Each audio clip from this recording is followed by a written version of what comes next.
Ассаламу алейкум, рахматуллахи ва баракату. Жалпыңыздарға Өзбекстандан салам айтабыз.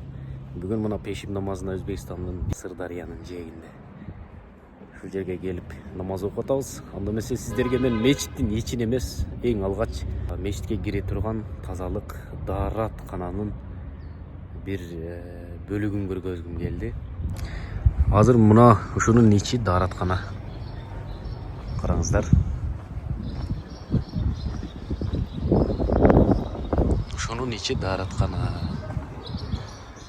Бул болсо мечиттин кире бериши.